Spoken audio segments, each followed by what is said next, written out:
Emerging with an established economic development plan, the Coast Salish Development Corporation seeks out new opportunities to form solid, credible partnerships.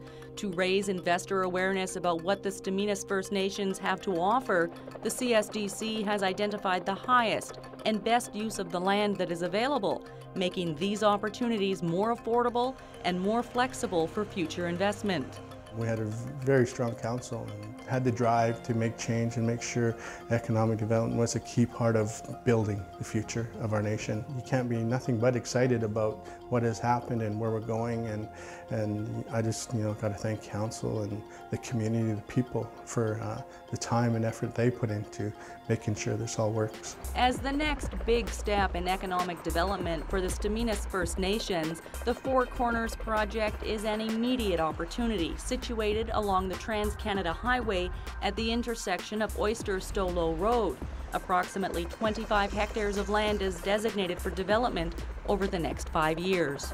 Providing the opportunity for mixed uses, including residential, retail, office, commercial, tourist accommodation, and community use, the Four Corners has the potential to capitalize on the natural setting of Oyster Bay, including the mature forest and its coastline, to create visually attractive developments that blend in with their surroundings.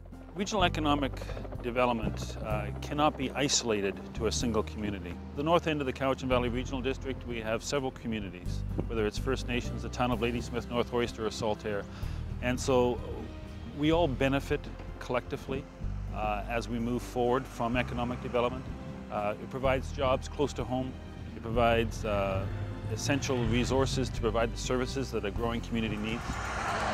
Offering ideal access for transportation into the area, the Four Corners is located less than 20 minutes south of Nanaimo's 2 ferry terminals, 5 minutes south from the Nanaimo Airport, with easy access from the Trans-Canada Highway and frontage on Ladysmith Harbour. The local area around the Nanaimo Airport has 4 types of transportation. We're almost a hub at this point. We have air transportation, rail transportation, highway adjacent to the airport, and we're only 12 minutes away from deep sea ports. So out of all of Vancouver Island, this is one area that has all of those components coming together. Creating a destination environment, tourists and local residents can frequent small businesses, such as unique shops and eateries, while strolling along the waterfront. Given the large size of the Oyster Bay Four Corners property, development is scheduled to take place over the next 20 years.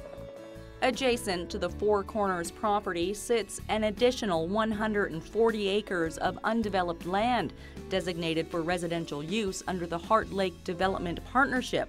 This joint venture between the Stz'uminus First Nations and a private investor combines 280 acres of land, bringing the project forward as one of the largest residential developments on Vancouver Island. With this 15 to 20-year supply of residential lots and the projected increase of population to the area, there will be a significant demand for commercial and retail services from the Four Corners development. The ability to have a diverse economy, the ability to develop a diverse economy, to have jobs close to home where people can choose to work and live and play in their community so they don't have to drive north or south, is absolutely extremely beneficial. If we don't make these changes, what is our future? It's going to build, opportunities. It's going to build entrepreneurship for people within our community, and most importantly, and for all we see, it's going to build a future for our children. Building a successful, thriving economy is integral in moving the Stz'uminus First Nations forward in becoming a self-sufficient nation. With the extensive planning and preparation that has been put in place, the CSDC demonstrates how diverse the opportunities are and aims to raise investor awareness about the best use of the land that is available. The Coast Salish Development Corporation is open for business, and they are ready to be in business.